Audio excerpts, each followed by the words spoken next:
नमस्कार दोस्तों, स्वागत है आपका भाई पढ़ले पर। तो आपको जैसा कि पता है कि आज डे 2 है। Last 12 years PYQ 10 questions everyday series का। आपको पता है कि हर दिन हम 10 क्वेश्चन सॉल्व कर रहे हैं और ऐसे करते करते हम 2014 से लेके 2025 तक के क्वेश्चंस कवर करेंगे, बहुत ही डिटेल्ड वे में। ठीक है, तो इसीलिए हम हर रोज 10 क्वेश्चंस कर रहे हैं, क्योंकि हम बहुत ही ज्यादा डिटेल में हर चीज को कवर कर रहे हैं, हर ऑप्शन को एक्सप्लोर कर रहे हैं। और जैसा कि मैंने आपको लास्ट वीडियो में भी बताया था, एक मिनट बस मैं पेन चेंज कर लेता हूँ, कि इन लेक्चर्स में आपको कॉन्सेप्ट का रिवीजन देखने को मिलेगा। जो भी कॉन्सेप्ट, जो भी क्वेश्चंस पूछे गए हैं आपके प्रीवियस ईयर क्वेश्चन में, उसे बहुत ही डिटेल्ड वे में हम पढ़ने वाले हैं, उनके कॉन्सेप्ट्स को देखने वाले हैं, है ना। तो इससे आपको ये भी समझ आ जाएगा कि कौन कौन से कॉन्सेप्ट्स आपको बार बार पढ़ने हैं, जिससे रिलेटेड क्वेश्चंस पूछे जा रहे हैं। उसके बाद हम यहाँ पर सेन ट्रिक्स की बात करेंगे। सेन मैंने क्यों लिखा है, क्योंकि यूट्यूब पे आपको बहुत सारी वीडियोस मिलेगी जिसमें उल्ट पटांग कोई भी ट्रिक, वहां पर वो जो 1 साल लग गई उसे आपको बताकर गुमराह कर रहे हैं। तो हम उनकी बात नहीं करेंगे, हम जो रेगुलर बेसिस पे हमें चीजें देखने को मिल रही है, सिर्फ उन ट्रिक्स की बात करेंगे। और मैं हमेशा बोलता हूँ कि बिना नॉलेज के ट्रिक्स भी वर्क नहीं करती। उसके बाद आपको इस सेशन में क्लैरिटी मिलेगी कि आपको क्या पढ़ना है, कितना पढ़ना है, और कौन सी चीजें हैं जो बार बार पढ़नी है। ठीक है, और हर एक ऑप्शन को हम डिकोड करेंगे, क्योंकि आपको पता है कि ऑप्शन से रिलेटेड क्वेश्चंस आगे आने वाले सालों में पूछे जाते हैं। तो इसीलिए हर ऑप्शन को हम एक्सप्लोर करेंगे, हर ऑप्शन को हम डिकोड करेंगे, ताकि आगे आने वाले सालों में हमसे जो क्वेश्चन पूछे जा सकते हैं वो कवर हो जाए। उसके बाद, जैसा कि मैं हमेशा बोलता हूँ, कंसिस्टेंसी इज द की। बहुत ही कम बच्चे होंगे जो इन क्लासेस को पूरा देखेंगे, एंड तक देखेंगे, क्योंकि ये एक बहुत लंबा प्रोसीजर है, ये कोई आसान प्रोसीजर नहीं है। और उन बच्चों के लिए नहीं है जिन्हें 2 घंटे में प्रीवियस ईयर क्वेश्चन करके आगे बढ़ना है। ये सिर्फ उनके लिए है जो सीरियसली प्रीवियस ईयर क्वेश्चंस को अच्छे से करना चाहते हैं। ठीक है, तो अब बिना टाइम वेस्ट करे आगे बढ़ेंगे, और हर एक क्वेश्चन को हम पूरी तरीके से और हर एक ऑप्शन को एक्सप्लोर करके देखेंगे। ठीक है, अब जैसे ये पहला क्वेश्चन जो है, ये एक्चुअल में कल हमने 10 क्वेश्चंस कर लिए थे। ठीक है, आज 11th क्वेश्चन है। प्लस ये भी बता देता हूँ, ये अभी जो क्वेश्चंस चल रहे हैं 2014 के चल रहे हैं। ठीक है, ऐसे करते करते करते करते हम 2025 तक जाएंगे। तो 11th क्वेश्चन क्या कहता है, with reference to a grouping of countries known as BRICS, है ना। इसके बारे में आई होप आपको सब कुछ पता होगा, नहीं पता होगा तो अभी कवर हो जाएगा। ठीक है, बोला गया है कंसिडर द फॉलोइंग स्टेटमेंट। पहली स्टेटमेंट आपको दी गई थी, the first summit of BRICS was held in, एक जगह दे रखी है, ये जगह ब्राजील में है, और बोला गया है 2009 में। तो यह ध्यान देना कि आपको दो डेटाज दिए गए हैं। ठीक है, जब भी किसी भी स्टेटमेंट में आपको डेटा दिए गए हैं, आपके कान खड़े हो जाने चाहिए। अब टाइम आ जाता है आपको रिकॉल करने का ब्रिक्स के बारे में सब कुछ, जैसे आपने डेटा देखा। उसके बाद बोला गया है South Africa was the last to join the BRICS grouping. देखो, उस टाइम के हिसाब से ये स्टेटमेंट सही थी, आज के हिसाब से गलत है। आज के हिसाब से क्या एक अलग तरीके से स्टेटमेंट बन सकती है, वो मैं अभी आपको बताता हूँ। तो इस क्वेश्चन को सॉल्व करने से पहले हम ब्रिक्स के बारे में थोड़ा सा जान लेते हैं। ठीक है, तो यहां पर मैं आपको थोड़ा ब्रिक्स के बारे में बताता हूँ। ब्रिक्स, ठीक है, जो ब्रिक्स है, इसमें से जो फर्स्ट ये है ना, BRIC, BRIC, ये जो एक्रोनिम है, ये जो एक्रोनिम है, एक्रोनिम कौन सा, ब्रिक, ये किसने दिया था। एक ये जो टर्म है ब्रिक, ये किसने कॉइन करी थी, ये किसने दी थी। तो आपको पता होना चाहिए, मैं ऐसे लिख देता हूं, कॉइन्ड बाय जिम ओ नील। ठीक है, कब दी थी ये, 2001 में। तो क्या इस टाइम पर इसका फॉर्मेशन हुआ था, बिल्कुल भी नहीं। ठीक है, अब बताता हूं आपको। अब जो आपकी पहली स्टेटमेंट दी गई थी वो क्यों गलत थी, वो आपको समझ में आएगा। क्योंकि इसकी फर्स्ट समिट बिल्कुल 2009 में ही हुई थी, जैसा उस स्टेटमेंट में लिखा है। बट गलत क्या लिखा है, वहां पर लिखा है रियो दे जेनेरियो में हुई थी, बट ऐसा नहीं है। ये कहाँ हुई थी, रशिया में। तो इस वजह से वो फर्स्ट स्टेटमेंट गलत हो जाती है। उसके बाद 2009 में फर्स्ट समिट हुई और 2010 में अब ये ब्रिक की जगह क्या बन गया, ब्रिक प्लस एस मींस क्या बन गया, ब्रिक्स। ये एस क्या है, ये है एस साउथ अफ्रीका। तो अगर किसी भी स्टेटमेंट में ये पूछ ले कि साउथ अफ्रीका ने कब ज्वाइन किया था, तो 2010 में ज्वाइन किया था, ये याद रखना। उस टाइम के हिसाब से सेकंड स्टेटमेंट करेक्ट है, ठीक है। बट आज के हिसाब से ये आपको याद रखना है कि 2024 में 4 कंट्रीज इस ग्रुप को ज्वाइन करती है, ब्रिक्स को ज्वाइन करती है। उनका नाम क्या है? अब देखो मैं क्यों बता रहा हूँ कि 2024 और 2025 का याद रखना, किस किस ने ज्वाइन किया, क्योंकि चीज क्या है कि वो आपसे ऐसे भी पूछ सकते हैं कि ईरान का नाम ले दिया और बोला कि ईरान ने 2025 में ज्वाइन किया था, बिल्कुल भी नहीं किया था, 2024 में किया था। इस वजह से प्लीज एक बार इसे देख लेना कि 2024 में किस किस ने ज्वाइन किया। ईरान ने 4 कंट्रीज ने किया था, ईरान ने किया है, यूएई ने किया है, इजिप्ट ने किया है, EGYPT इजिप्ट ने किया है, एंड यूथोपिया ने किया है, ठीक है। 2025 में मींस कि ये अभी तक का लास्ट मेंबर है जिसने ज्वाइन किया है, वो कौन है? इंडोनेशिया, ठीक है। तो 2025 में रिसेंटली किसने ज्वाइन किया है? इंडोनेशिया ने ज्वाइन किया है, ठीक है। ब्रिक्स ने एक इनिशिएटिव लॉन्च किया था, वैसे बहुत से इनिशिएटिव लॉन्च किए हैं बट ये सबसे इंपॉर्टेंट है, इसलिए मैं आपको बता देता हूँ। इनिशिएटिव लॉन्च किया था, क्या था वो? एक न्यू डेवलपमेंट बैंक बनाया था, न्यू डेवलपमेंट बैंक, डेवलपमेंट को डीईवी लिख रहा हूं, बैंक। ये इनिशिएटिव कौन सी ईयर में स्टार्ट किया था? तो 2014 में स्टार्ट किया था। अच्छा, और क्या पता होना चाहिए? इस साल जो ब्रिक्स की मीटिंग हुई थी वो कौन सी मीटिंग थी? 17th, ठीक है। 17th ब्रिक्स समिट जो हुई थी वो कहां पर हुई थी? आपको पता होना चाहिए, जो अब आपको ऑप्शन में देखने को मिला है वहां पे हुई थी, रियो दे जेनेरियो। ये कहां पर है? ब्राजील, ठीक है। उसके बाद ये कब हुई है? 2025 में। बट अगले साल की क्यों और इंपॉर्टेंट हो जाती है? क्योंकि 2026 में मतलब जो 18th ब्रिक्स होगी, ठीक है, ये कहां पर होगी? 2026 लिख देता हूं, ये इंडिया में होगी, ठीक है। इस वजह से ये बहुत ही इंपॉर्टेंट हो जाता है, ठीक है। तो इतना ही आपको ब्रिक्स के बारे में जानना इंपॉर्टेंट है। अब जरा स्टेटमेंट पे आते हैं। तो आपको अभी मैंने जो डेटा बताया उसके हिसाब से आपको पता चल गया कि ये रियो दे जेनेरियो नहीं है, यहाँ पे रशिया आएगा, ठीक है। 2009 वाला डेटा करेक्ट दिया है, और उस टाइम के हिसाब से साउथ अफ्रीका करेक्ट था।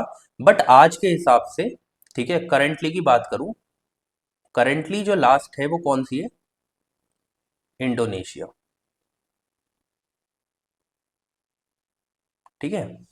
अब क्या है कि उस टाइम के हिसाब से मैं इसका ऑप्शन मार्क कर रहा हूं, उस टाइम के हिसाब से, अकॉर्डिंग टू दैट टाइम, आज के हिसाब से नहीं है ये, ठीक है।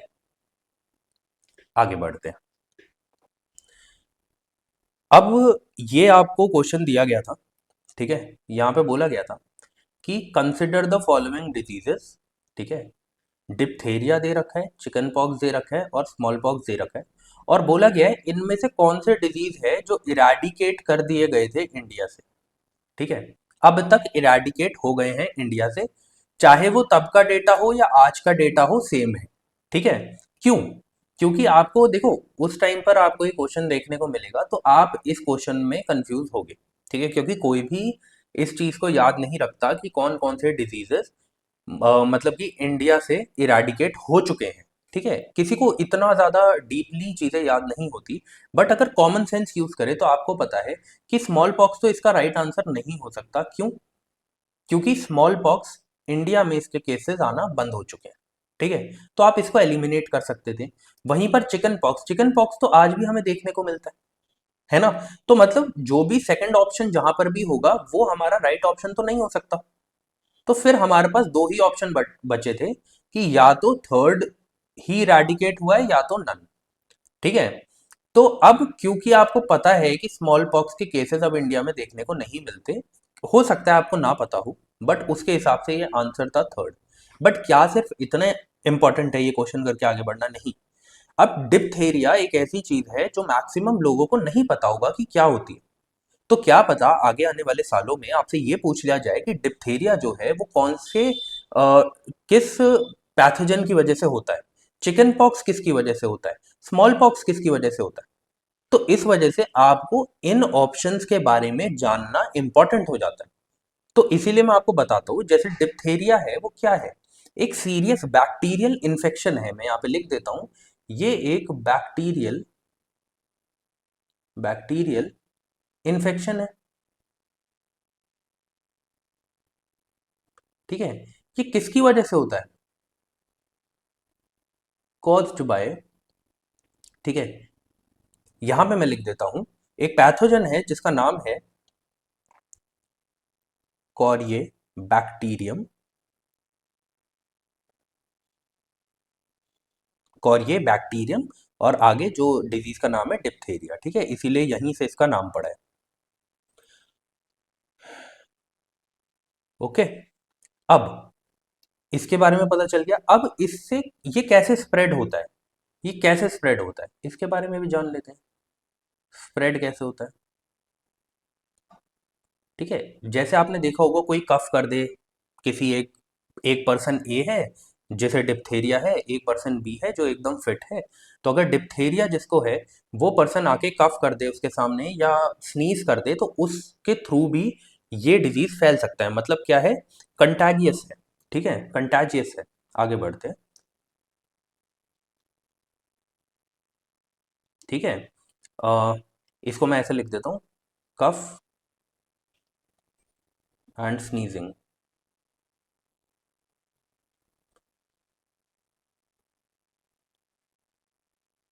ठीक है, प्लस प्लस प्लस अगर कोई भी कंटामिनेटेड ऑब्जेक्ट है, कोई भी कंटामिनेटेड ऑब्जेक्ट है, अगर उसके कांटेक्ट में भी कोई हेल्दी पर्सन, कोई फिट पर्सन आ जाता है, तो उसे डिप्थेरिया हो सकता है। ठीक है, प्लस क्या कॉम्प्लिकेशंस क्या है, होता क्या है ना, कि प्रॉब्लम क्या हो रही है एक इंसान के शरीर में। तो आपको याद रखना है कि हार्ट डैमेज हो सकता है,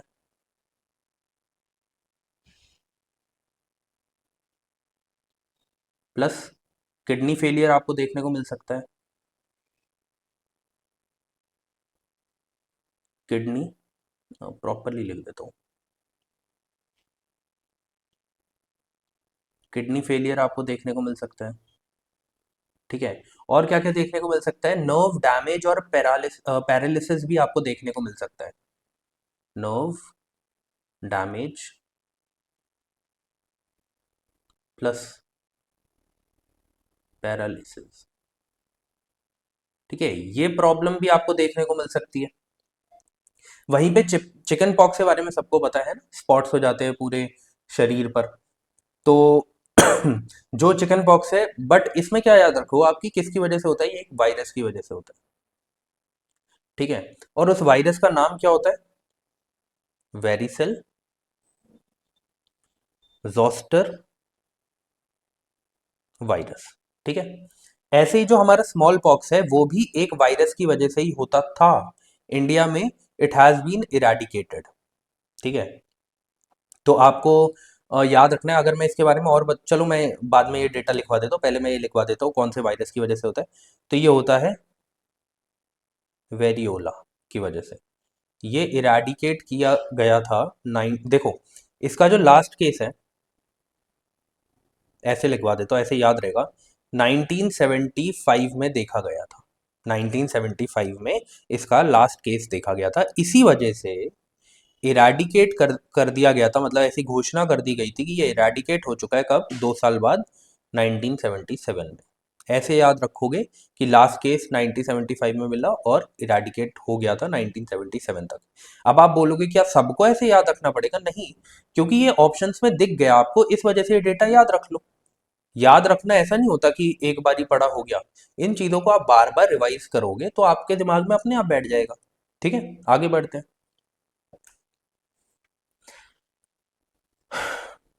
अगला क्वेश्चन यहां पे बोला गया है, विच of the following phenomena might have influenced the evolution of organism. देखो, पहले मैं थोड़ी सी सेंसिबल बात आपके सामने रखता हूं। ठीक है, एक कॉमन चीज जो आप अपने आगे आने वाले एग्जाम्स में भी यूज करेंगे। ठीक है, क्या जब भी ऐसी कोई स्टेटमेंट आती है कि किस चीज ने इन्फ्लुएंस किया एवोल्यूशन ऑफ ऑर्गेनिजम्स पे, ठीक है, ऐसे कुछ भी आ सकता है जो ग्लोबल लेवल की बात करे, जो ग्लोबल लेवल की बात करे। ठीक है, वहीं पर आप ऑप्शन देख रहे हो कि कॉन्टिनेंटल ड्रिफ्ट भी एक ग्लोबल लेवल की बात है, ग्लेशियल साइकिल भी एक ग्लोबल लेवल की बात है। तो आपको एक बात समझ में आ जाएगी कि ये जब हमसे क्वेश्चन ऐसा पूछ रहे हैं जो ग्लोबल लेवल का है, ठीक है, और जो यहाँ पर थ्योरीज दे रहे हैं वो भी ग्लोबल लेवल की हैं, किसी रीजनल लेवल की थ्योरीज नहीं है, तो यूजुअली वो आंसर्स करेक्ट होते हैं। ठीक है, ये आगे आने वाले सारे पेपर्स में आपको देखने को मिलेगा। ठीक है, मैं सिर्फ वहां यहाँ पर वही सेम ट्रिक्स की बात करूंगा जो आपको आगे आने वाले हर एक एग्जाम में, हर एक पेपर में देखने को मिलेगी। ठीक है, जो भी आपके कॉन्टिन्यूसली आगे आने वाले सालों में मैं आपको करवाऊंगा। ठीक है, तो इसीलिए इसका आंसर तो करेक्ट हो गया। चलो समझ गए कि हम कॉन्टिनेंटल ड्रिफ्ट ने भी, इतनी बड़ी थ्योरी है, कहीं ना कहीं एवोल्यूशन ऑफ ऑर्गेनिजम्स को इन्फ्लुएंस किया होगा।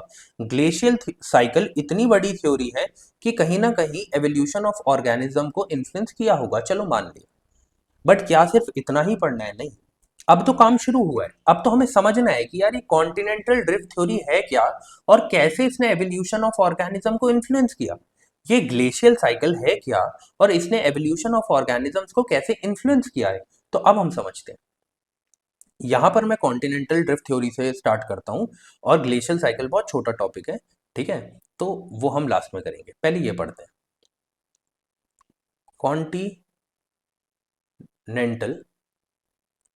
Drift theory.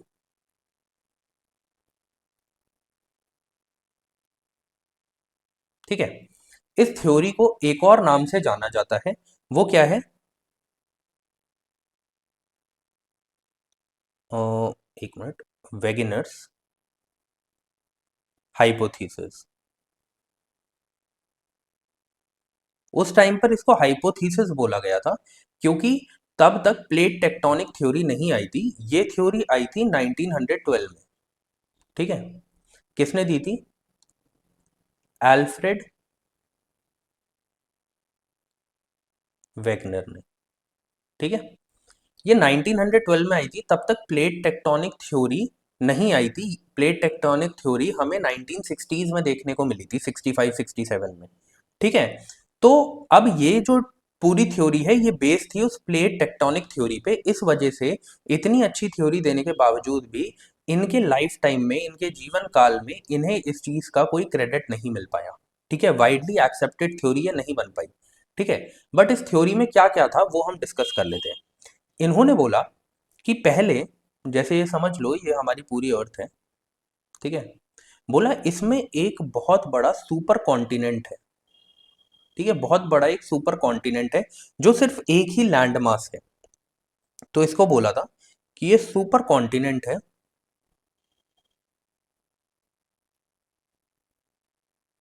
ठीक है, सुपर कॉन्टिनेंट है, एक लैंड मास है। ठीक है, इसको एक नाम दिया गया और इसे बोला गया क्या? पैंजिया। ठीक है, और वहीं पर ये जो है पूरा जो बाकी बचा हुआ एरिया है, इसे बोला गया कि ये क्या है? ये सुपर वाटर बॉडी है। क्या है? Super water body. और इसे भी नाम दिया गया, क्या नाम दिया गया? Panther, Panthalassa. ठीक है, पैंथालासा नाम दिया गया, और जो सुपर कॉन्टिनेंट है, लैंड मास है, उसे पैंजिया नाम दिया गया। बोला गया कि कुछ टाइम बाद, ठीक है, कुछ टाइम बाद ये जो लैंड मास है ये डिवाइड होने लगा। ये क्या होने लगा? ये डिवाइड होने लगा, और ये आधा पार्ट इधर जाने लगा और आधा पार्ट इधर जाने लगा, आधा part south move north move करने लगा और आधा पार्ट साउथ मूव करने लगा। बट प्रॉब्लम यही आई कि वो ये नहीं प्रूव कर पाए कि ऐसा क्या हुआ कि ये जो इतना बड़ा लैंडमास था वो मूव करने लगा, ठीक है, वो टूटने लगा, कैसे हुआ ये सब। तो इस चीज को प्रूव ना कर पाने की वजह से उनकी थ्योरी वाइडली एक्सेप्टेड नहीं थी। बट अभी हमें ये पढ़ना है कि क्या हुआ उसके बाद, इनकी थ्योरी में था क्या, ठीक है।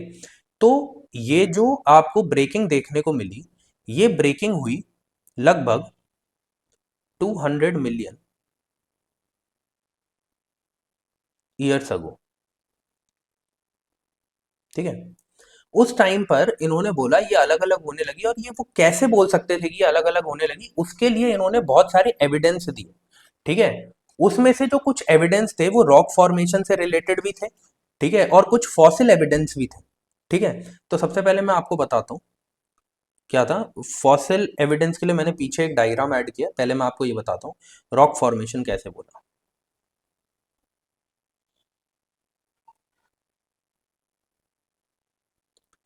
रॉक फॉर्मेशन के लिए इन्होंने बोला, लाइक ये समझो, ये हमारा नॉर्थ अमेरिका है, ये हमारा साउथ अमेरिका है, ये हमारा यूरोप है, ठीक है, ये हमारा साउथ ईस्ट एशिया इधर मान लो, ठीक है, ये हमारा अफ्रीका है, ठीक है। तो इन्होंने बोला कि जो यहाँ पर माउंटेन्स हैं नॉर्थ ऑफ अमेरिका में, इन्होंने बोला रॉक फॉर्मेशन में कि जो नॉर्थ अमेरिका में माउंटेन्स है उसको नाम क्या बताया इन्होंने, एपलांचियन माउंटेन्स।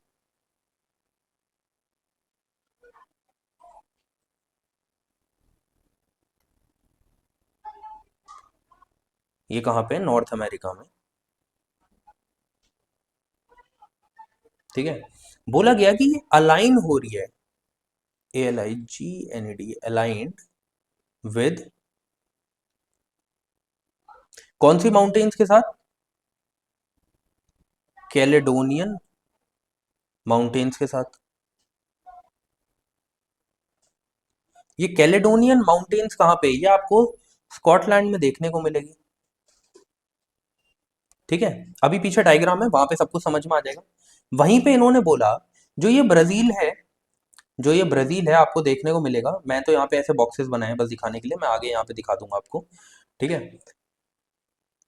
वो जो है, यहाँ पे लिख देता हूँ ऐसे, जो ब्राजील है उसकी एंशंट रॉक्स और वेस्ट अफ्रीका की एंशंट रॉक्स जो हैं वो आपस में वो आपस में मैच कर रही है, वो आपस में मैच कर रही है। जैसे आप यहाँ देखो, बोला गया, पेन कहाँ गया, हाँ जी, ये जो साउथ अमेरिका है, यहाँ पे कहीं नॉर्थ अमेरिका, उसकी बात बाद में करेंगे, ठीक है। ये जो साउथ अमेरिका है, इसका जो फॉर्मेशन है आप देखो, आपको ये फॉर्मेशन देखने को मिल रहा है, और वहीं पर वेस्ट अफ्रीका का फॉर्मेशन भी आपको ऐसे देखने को मिल रहा है। तो ये बोला गया कि ये दोनों प्रॉपरली अलाइन हो रही है, तो कहीं ना कहीं ये दोनों एक दूसरे से टूट के बनी है, ठीक है। वहीं पे आप यहाँ का फॉर्मेशन देखो, ठीक है, वहीं पे आप यहाँ का फॉर्मेशन देखो, वहीं पे आप यहाँ का फॉर्मेशन देखो ऑस्ट्रेलिया और अंटार्कटिका का। तो इनकी बात करी गई, प्लस उन्होंने एक और एविडेंस दिया। उन्होंने बोला कि जो यहाँ पर साइनोगैंथस स्पीशीज है उसके फॉसिल्स मिले, कहाँ कहाँ पे, साउथ अमेरिका में भी और अफ्रीका में भी। ऐसा कैसे हो सकता है, अगर आज के हिसाब से आप कॉन्फ़िगरेशन देखो पूरे वर्ल्ड की, तो आप देखोगे कि जो हमारा साउथ अमेरिका है उसके बीच में और अफ्रीका के बीच में इतना बड़ा अटलांटिक ओशन है। तो अगर दो सेम स्पीशीज के, दो आइडेंटिकल स्पीशीज के फॉसिल्स आपको दो जगह पर कैसे मिल सकते हैं, अनटिल एंड अनलेस ये दोनों जगहें पहले सेम हो, मतलब कि जुड़ी हुई हो।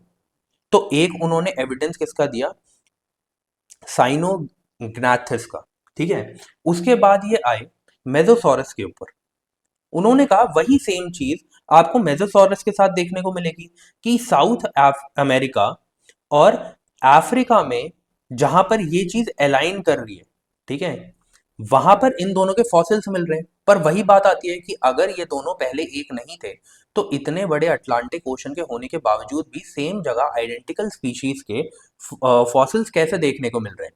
ऐसा ही इन्होंने किसके साथ बोला, लिस्ट्रोसॉरस के साथ, ठीक है, कि उसके जो फॉसिल्स हैं वो अफ्रीका में भी मिल रहे हैं, इंडिया में भी मिल रहे हैं और अंटार्कटिका में भी। वही सेम चीज उन्होंने एक प्लांट स्पीशीज के बारे में बोली जो कि थी ग्लॉसोप्टेरिस, ठीक है, कि उसके एविडेंस इस तरीके से हर जगह कैसे मिल सकते हैं इतने बड़ा ओशनिक डिफरेंस होने के बावजूद भी। तो ये जो थ्योरीज थी अल्फ्रेड वेगनर ने दी और बोला कि पहले ये पूरा लैंडमास एक ही था, जिसे उन्होंने क्या बोला, पैंजिया, ठीक है। तो ये कुछ उन्होंने थ्योरीज दी, बट उनकी थ्योरीज वाइडली एक्सेप्ट नहीं करी गई क्योंकि तब तक प्लेट टेक्टोनिक थ्योरी नहीं आई थी, क्योंकि जो प्लेट टेक्टोनिक थ्योरी थी वो कब आई थी, वो तो 1965 से 67 के बीच में आई थी। 1960s मान लो, ऐसे याद नहीं होगा तो 1960s याद रखना, जब ग्रीन रेवोल्यूशन आया, ठीक है। तो इस वजह से जब प्लेट टेक्टोनिक थ्योरी आई तब समझ में आया, अच्छा ये रीजन था जो इतना बड़ा लैंडमास आपस में टूटने लगा था, ठीक है। बस इतनी चीजें थी जो आपको याद रखनी है, ये एक ओवरव्यू था।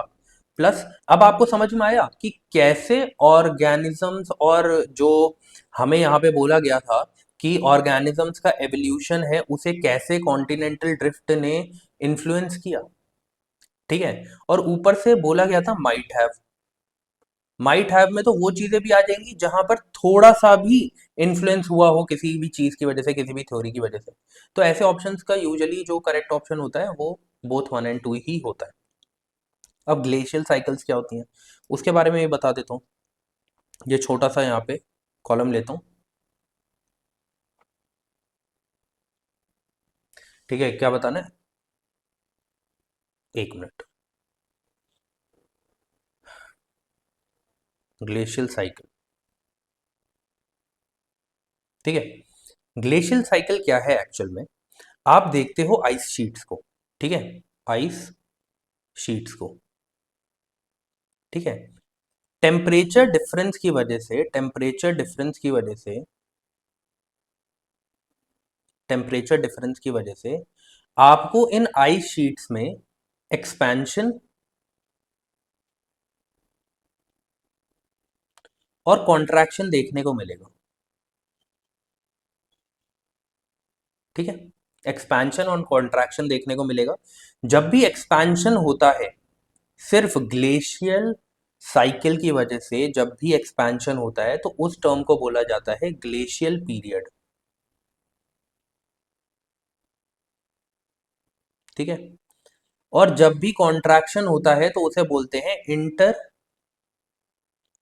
Glacial period. सिंपल भाषा में, एकदम लेमैन तरीके में, नौसिखिया भाषा में बताऊं तो आपको पता है आइस शीट में डिफरेंस देखने को मिलता है जब भी टेम्परेचर कम होगा, ठीक है। टेम्परेचर कम होगा तो आपको आइस शीट्स को एक्सपैंड करते हुए आप देखोगे कि एक्स्ट्रा रीजन्स को भी वो क्या करेगी, वो एक्सपैंड करेगी उन एरियाज में भी। लेकिन जब टेम्परेचर बढ़ने लगेगा, चाहे ग्लोबल वार्मिंग हो, या एक्चुअली ये कॉन्सेप्ट तो ग्लोबल वार्मिंग से रिलेटेड नहीं है पर समझाने के लिए बस बता रहा हूँ कि अगर ग्लोबल वार्मिंग हो रही है तो आइस शीट क्या होगी, कॉन्ट्रैक्ट करेगी, कम होती चली जाएंगी। तो उस वजह से क्या होगा, जो आइस शीट्स वाला एरिया है वो कम होगा, तो अब क्या है, जो ऑर्गेनिजम्स है वो ज्यादा एरिया कवर करेंगे। और जब आइस शीट्स का एक्सपेंशन हो जाएगा, ठीक है, तो क्या है, अब ऑर्गेनिजम्स को, क्योंकि वो उस एक्सट्रीम कंडीशंस में नहीं रह सकते, तो बाकी एरियाज में भागना पड़ेगा, ठीक है। बट ये जो आइस शीट्स का टेम्परेचर डिफरेंस देखने को मिल रहा है ये ग्लोबल वार्मिंग की तरफ वजह से नहीं है, ये ग्लोबल लेवल पे है। तो किस वजह से ये कॉज होते हैं, कॉज्ड बाय, ठीक है, caused by earth orbits and axial tilt. तो अगली बार अगर क्वेश्चन आपसे ये पूछ लिया जाए कि जो ग्लेशियल साइकिल होती है उसे कौन सी चीजें जो है वो इन्फ्लुएंस करती है, तो आपको पता होना चाहिए ग्लोबल वार्मिंग जैसी चीजें नहीं है, अर्थ ऑर्बिट और एक्सियल टिल्ट की वजह से जो हमें टेम्परेचर डिफरेंस देखने को मिलता है, उसकी वजह से जो एक्सपेंशन और कॉन्ट्रैक्शन होता है आइस शीट्स में, उसे ग्लोबल साइकिल बोलते हैं, ठीक है। तो आप देखो कहीं ना कहीं ग्लेशियल साइकिल भी क्या कर रही है, इन्फ्लुएंस कर रही है किसे, एवोल्यूशन ऑफ ऑर्गेनिजम्स को, ठीक है। तो इस वजह से इसका जो राइट ऑप्शन था वो ये दोनों थे। आगे बढ़ते हैं। बस पानी पी लेता हूँ, तब तक आप इस क्वेश्चन को पढ़ो और फिर हम इसको देखते हैं।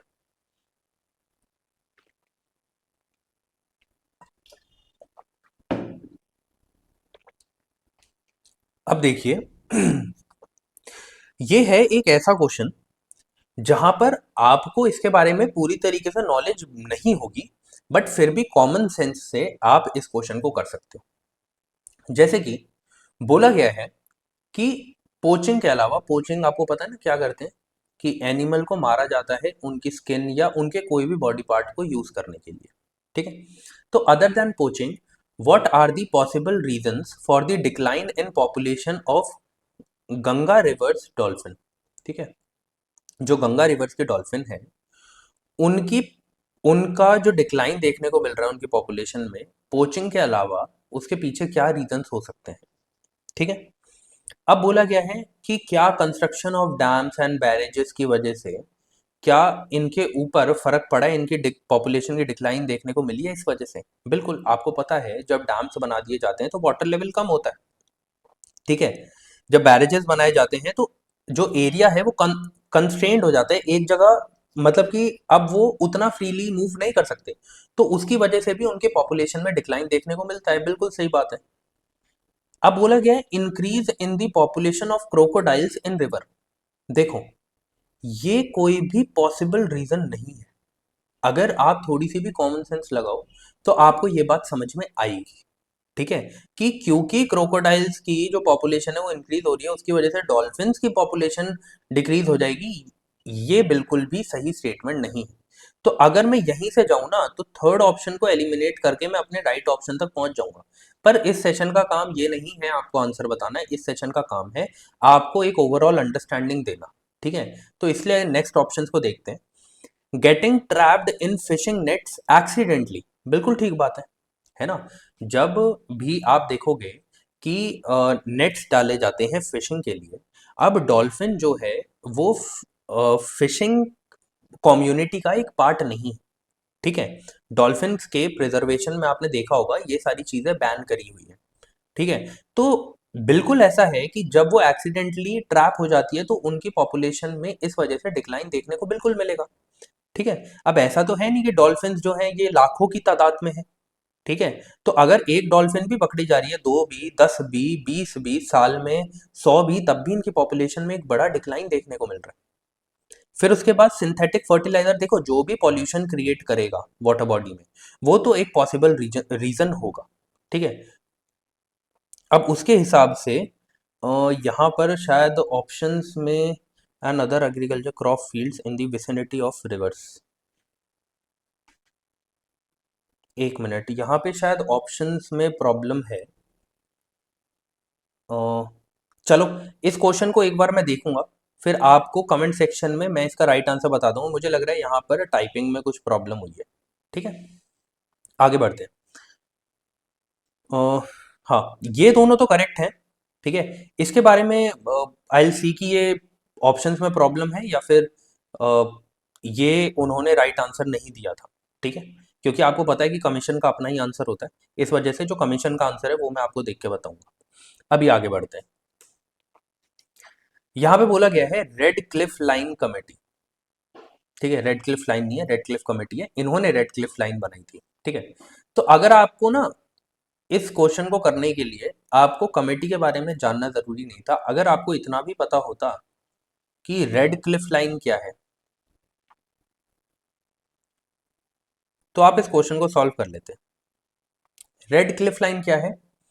इंडिया एंड पाकिस्तान के बॉर्डर को बोला जाता है, ठीक है।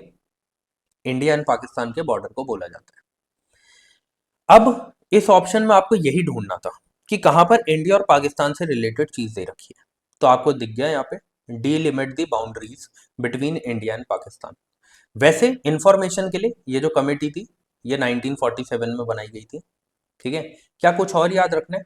कुछ और चीजें आप याद रख सकते हो, जैसे कि अभी आपने देखा है कि अफगानिस्तान ने बॉम्बिंग्स कर दी थी पाकिस्तान के ऊपर, है ना, बॉर्डर्स पे। तो आपको पता होना चाहिए कि अफगानिस्तान और पाकिस्तान के बॉर्डर को क्या नाम दिया गया, ठीक है। तो आपको पता होना चाहिए डुरंड लाइन, वहीं पर इंडिया और चाइना का बॉर्डर तो हमेशा ही किस में रहता है, न्यूज में। तो आपको ये भी पता होना चाहिए कि इसे क्या बोलते हैं, तो इसे बोलते हैं मैकमोहन लाइन, है ना।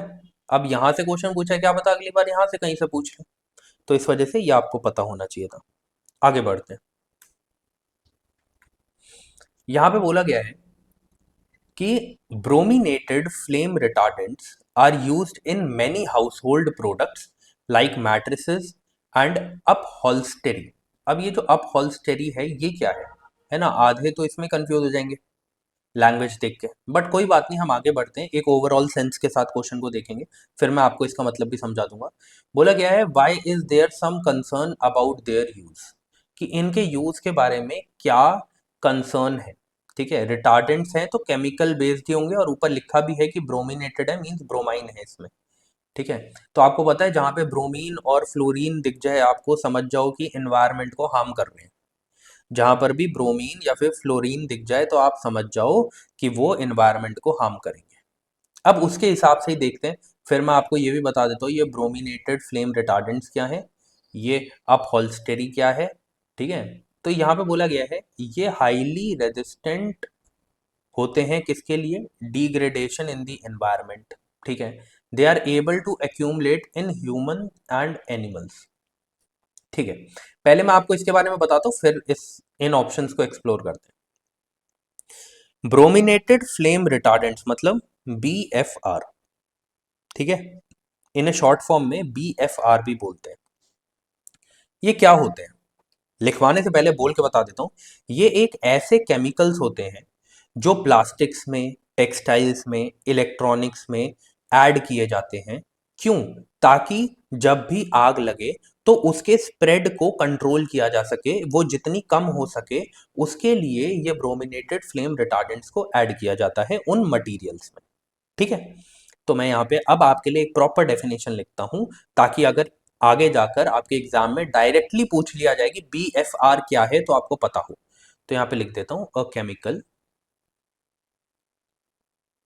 अ केमिकल एडेड टू मटीरियल्स,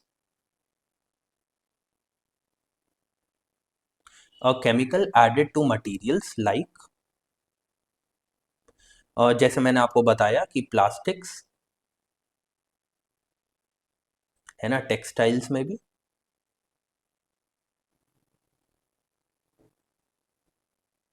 और इलेक्ट्रॉनिक्स में भी।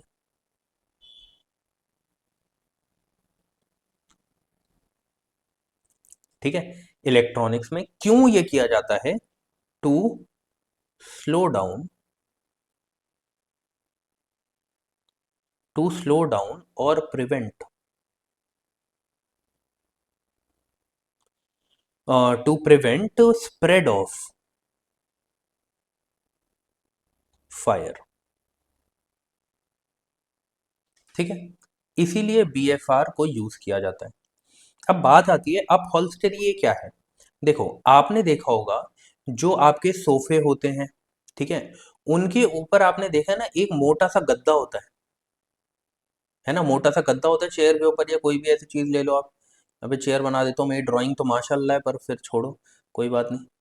ये चेयर है एक, समझ लो, इसके ऊपर जो आपको ये मोटी सी गद्दी देखने को मिलती है ना, इसको ये अपहोल्स्टरी बोलते हैं। ठीक है, तो उनमें ये ब्रोमिनेटेड फ्लेम रिटार्डेंट्स यूज किए जाते हैं। अब क्वेश्चन ये है, मैंने आपको बोला जहां भी ब्रोमिनेटेड या फिर कुछ भी फ्लोरीन से रिलेटेड आपको मिले तो आपको याद रखना है कि ये एनवायरनमेंट को हार्म करते हैं। ठीक है, तो अब आपको जहां पर भी ये दिख जाए कि ये कैसे एनवायरनमेंट को हार्म कर रहे हैं, आप उन ऑप्शंस को करेक्ट मानना। जैसे कि ये ट्रू है कि ये हाईली रेजिस्टेंट है to degradation in the environment, और दूसरी चीज, हाँ जी, ये बिल्कुल एक्यूमुलेट हो सकते हैं ह्यूमन और एनिमल्स की बॉडीज में, तो इसीलिए ये दोनों स्टेटमेंट करेक्ट हो जाती हैं। ओके, आगे बढ़ते हैं, इसके बारे में सिर्फ इतना ही जानना इंपॉर्टेंट था। अब आ जाता है ये क्वेश्चन, यहां पे बोला गया कि कंसिडर करिए कि बैट्स हैं, बियर्स हैं और रॉडेंट्स हैं।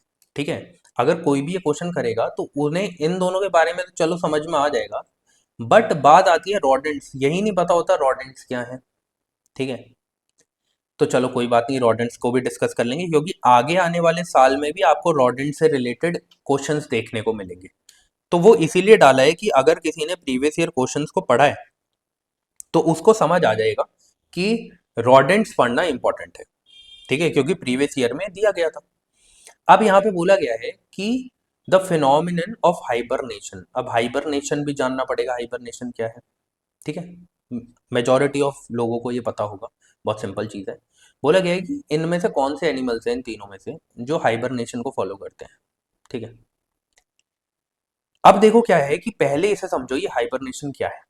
देखो, सर्दियों के टाइम पर कुछ एनिमल्स हैं जो अ, एक ऐसी स्टेट में चले जाते हैं जहां वो कोई भी वर्क नहीं करते और अपने बिल में जाके रहने लगते हैं। ठीक है, उसे हाइबरनेशन बोला जाता है।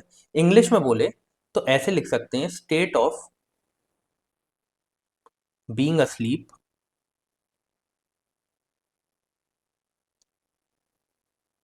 फॉर विंटर्स या इन विंटर्स। ठीक है, इन विंटर्स। ओके, इसे हम हाइबरनेशन बोलते हैं। अब क्वेश्चन ये है कि हमें इन दोनों के बारे में तो पता है, बैट और बियर्स के बारे में, कि ये तो हाइबरनेशन फॉलो करते हैं। But what about rodents? पहले तो यही नहीं पता कि रॉडेंट्स क्या होते हैं। देखो, मैं आपको रॉडेंट्स, चूहा देखा है, चूहा, उसे, वो भी एक टाइप का रॉडेंट है। तो रॉडेंट किन किन चीजों को माना जाता है? ठीक है, तो रॉडेंट की एक डेफिनेशन है जो मैं आपको लिखवा देता हूँ और उससे आपको समझ में आ जाएगा रॉडेंट्स क्या होते हैं। Small to medium size, examples भी लिखवा दूंगा। मीडियम साइज्ड मैमल्स, याद रखना क्या है, मैमल्स। अगली बार अगर आगे आने वाले मतलब कि ईयर्स में आपसे कहीं बोल दिया जाए एक स्टेटमेंट में कि रॉडेंट्स ये होते हैं और वहां पे मैमल्स की जगह कुछ और लिख दे, तो प्लीज प्लीज प्लीज समझ जाना कि यहाँ पर वो ट्रैप खेल रहे हैं हमारे साथ। ठीक है, तो यहाँ पे लिख देता हूँ, small to medium sized mammals characterised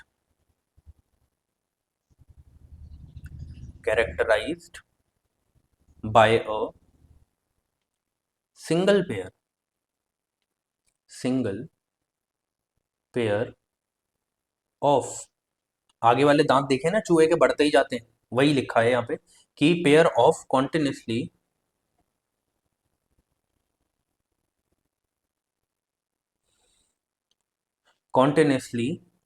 growing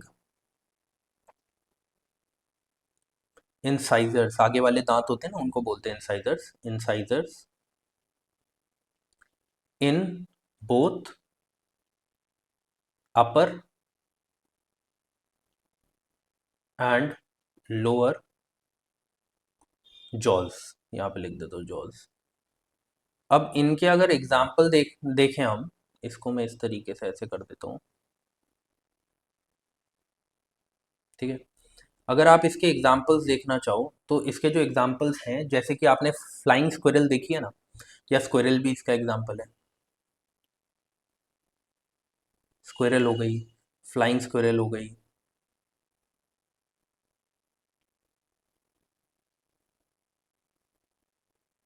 ठीक है, वहीं पे रैट्स हो गए। ठीक है, ऐसे बहुत सारे, जैसे गैब्रिल हो गया, चिपमंक हो गया। ठीक है, चिपमंक भी लिख लो, ऐसे ही उल्टे सीधे पूछते हैं वो नाम, चिपमंक। ठीक है, चिपमंक हो गया। ठीक है, बीवर हो गया, बीवर भी लिख लो। ये कुछ एग्जाम्पल्स है रॉडेंट्स के, तो बिल्कुल ये भी हाइबरनेशन को फॉलो करते हैं। ठीक है, ये भी इस फिनोमिनन को ऑब्जर्व, या इनमें भी हमें ये फिनोमिनन ऑब्जर्व करने को मिलता है। तो इसीलिए इसका राइट आंसर क्या है, दिस वन। ओके, अच्छा, मुझे लग रहा है पीछे भी ऐसा हुआ, ABCD, यूजुअली ऐसे होता है ना ABCD, इसलिए एक मिनट रुको, मैं देख लेता हूँ उस क्वेश्चन में, वहां पे भी ऐसे दिया गया है क्या। हाँ, यही मैं कंफ्यूज हो गया कि ये वाला इसका करेक्ट आंसर है, मैं यहीं पे आपको बता देता हूँ, सी ऑप्शन। ठीक है, वही मैं कंफ्यूज हो रहा था कि कौन सा है, ऐसे क्यों है। तो ये भी करेक्ट है इसमें। ठीक है, डैम्स की वजह से भी, ये भी और ये भी। इसमें क्या था कि कैच यही था कि ये जो है, ये इसका राइट ऑप्शन नहीं है। ठीक है, जब मैं पेपर सॉल्व कर रहा था तो वहां पर ये वाला ऑप्शन इधर लिखा हुआ था, इस वजह से मुझे वो याद था, तो मैं मतलब कि मेरे दिमाग में वो इमेज थी कि यहाँ पे ये होना चाहिए, क्या लिखा हुआ है। तो चलिए कोई बात नहीं, अब क्लियर हो गया ये उस वाले क्वेश्चन को देख के। कहीं मैंने पीछे तो सब ठीक किया है ना? हाँ, बाकी तो मैंने सब ठीक ही किया हुआ। ओके, ये हमने कर लिया ब्रोमिनेटेड, फिर हमने ये कर लिया रॉडेंट्स वाला, फिर हमने ये कर, हाँ जी, अब यहाँ पे आते हैं। यहाँ पे भी बहुत कुछ है समझाने के लिए। बोला गया है which one of the following is the largest committee of parliament. पहले तो हमें यही पता हो कि कितनी मतलब कि कितनी कमेटीज होती हैं, किस टाइप की कमेटीज होती हैं, तो उसके लिए जल्दी से एक आपको मैं चार्ट बनवा देता हूँ। पार्लियामेंट्री कमेटीज, कमेटीज को मैं ऐसे लिखूंगा, ठीक है, COMM और TT, इससे जल्दी मतलब कि वो हो जाएगा। अब देखो, यहाँ पे इस तरीके से बना देता हूँ और इस तरीके से। एक होती है स्टैंडिंग कमेटीज, स्टैंडिंग कमेटीज, ठीक है। और एक क्या होती है, एक होती है एडहॉक कमेटीज,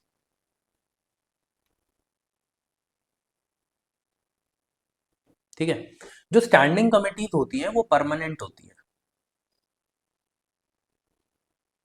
परमानेंट होती है नेचर में, ठीक है। एनुअली बनाई जाती है, हर साल इसे रिकॉन्स्टिट्यूट किया जाता है, एनुअली बनाई जाती है, ठीक है। उसके बाद याद रखना है, इसमें बहुत सारी टाइप्स की कमिटीज होती है, जैसे financial, departmental, relating standard committees और अदर स्टैंडिंग कमिटीज। पहले मैं आपको लिखवाता हूँ, ये यूपी पीसीएस में इस बार 2026 में, ये 2025 में ये क्वेश्चन पूछा गया था कि कितने टाइप की, या फिर ऐसे दे रखा था कि 3 ऑप्शंस दिए गए थे, उसमें बोला था कि इनमें से कौन सी कमिटीज फाइनेंशियल कमिटीज का पार्ट है, ठीक है। तो आपको मैं पहले ही बता देता हूँ, ये जो फाइनेंशियल कमिटीज हैं, ये 3 टाइप की होती है, और उसमें ये तीनों दे रखी थी, ठीक है।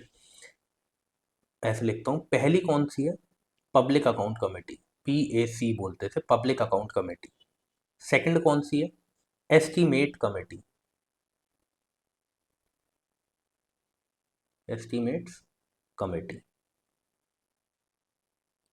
ठीक है। थर्ड कौन सी है, कमेटी ऑन पब्लिक अंडरस्टैंडिंग,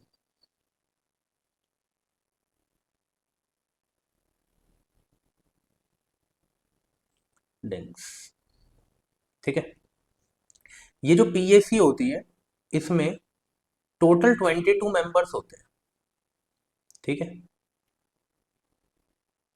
जिसमें से 15 लोकसभा से होते हैं और 7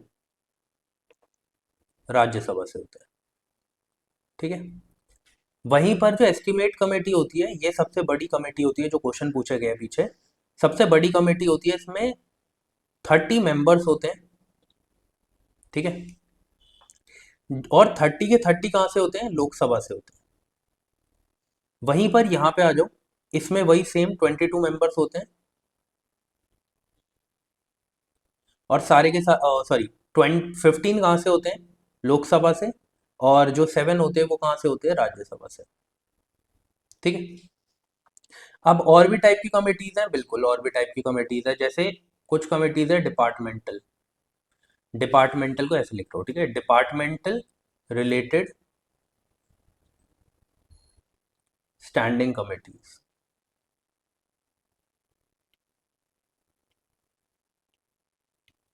ठीक है। फिर उसके बाद जो लास्ट टाइप की होती है, अदर स्टैंडिंग कमिटीज। यहां से बहुत सारे क्वेश्चन पूछे जाते हैं इन तीनों से, तो आपको पता होना चाहिए इन तीनों के बारे में। और एक और चीज याद रखना कि नो मिनिस्टर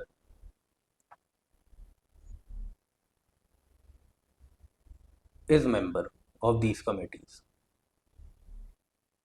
कोई भी मिनिस्टर इन कमिटीज का मेंबर नहीं बन सकता है, ये आपको याद रखना है।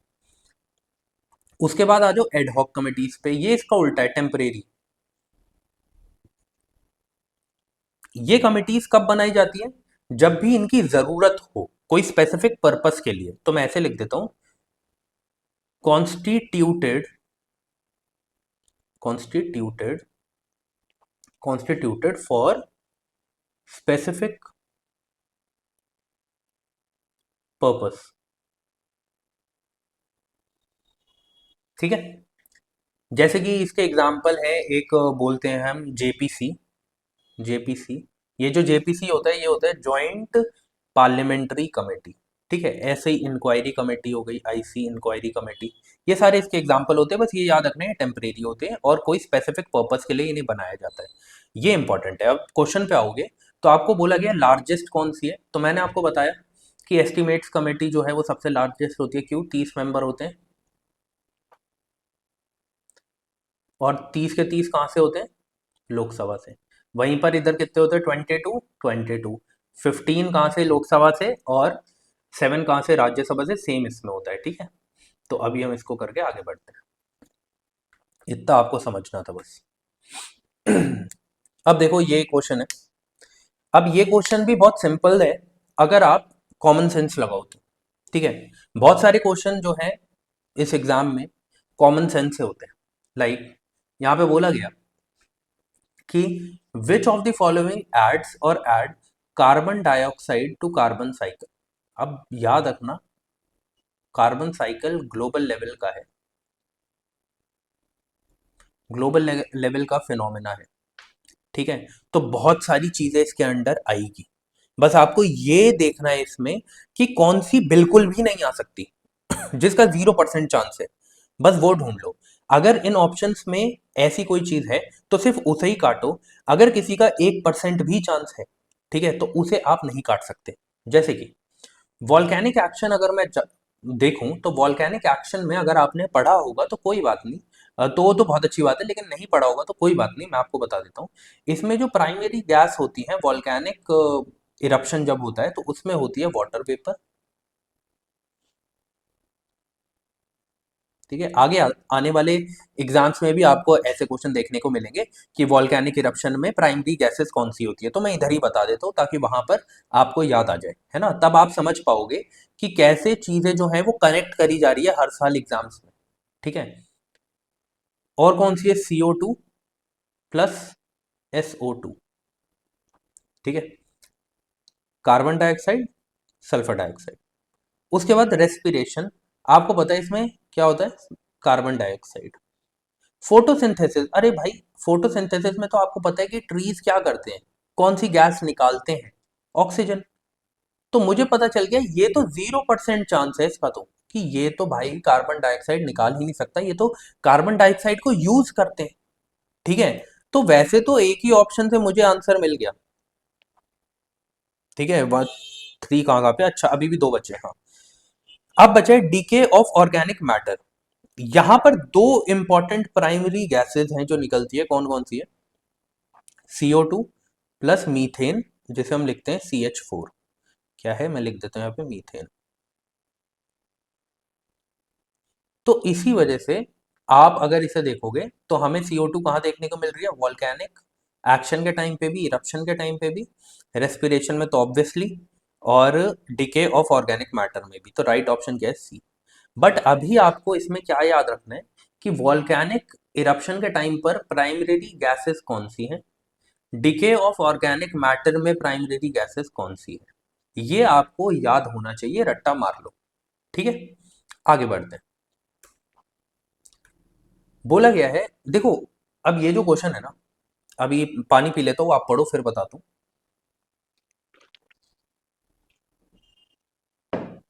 हाँ जी, ये जो क्वेश्चन है, ऐसे क्वेश्चन मैं होता, अगर ये एग्जाम दे रहा होता तो मैं छोड़ देता, क्योंकि ये चीजें पढ़ी नहीं जाती ना, इन्हें कॉमन सेंस से किया जा सकता है। ठीक है, क्योंकि हर एक बर्ड के बारे में जानना और वो क्या काम करता है ये जानना, ये ह्यूमनली पॉसिबल तो नहीं है। ठीक है, तो ऐसे क्वेश्चंस को आप स्किप कर दें तो वही एक बेटर तरीका है।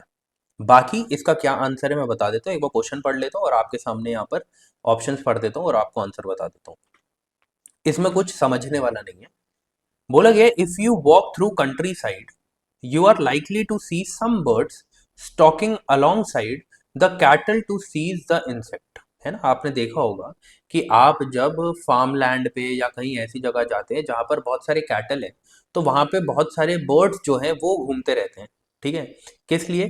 कि उन कैटल्स पे जो कीड़े हैं, ठीक है, इंसेक्ट्स हैं, उनको कैसे वो क्या करे, वो खा सके, ठीक है। अब क्या है, disturb by there movement through grasses. अब यहाँ पर आपको दे रखे हैं तीन वर्ड्स, मेरे को पता चल गया यहाँ पे तीनों ऑप्शन नहीं हो सकते, इसलिए मेरे साथ बहुत, अगर मेरे को यहाँ पे तीनों ऑप्शन मिलते मैं तो तीनों करके आ जाता, बट क्योंकि यहाँ पे मुझे दिख गया था कि तीनों ऑप्शन नहीं है, तो मुझे समझ में आ गया था कहीं ना कहीं वो हमारे दिमाग के साथ खेल रहे हैं, मैं स्किप करके आगे बढ़ता, ठीक है। बट इसका आंसर भी इन्होंने बोला है कि कॉमन माइना ही सिर्फ एक ऐसा वर्ड है जो ऐसा करता है, ठीक है। तो अब इसमें कुछ समझने वाला नहीं है, इसे इसे डायरेक्टली करके क्लास को एंड करते हैं।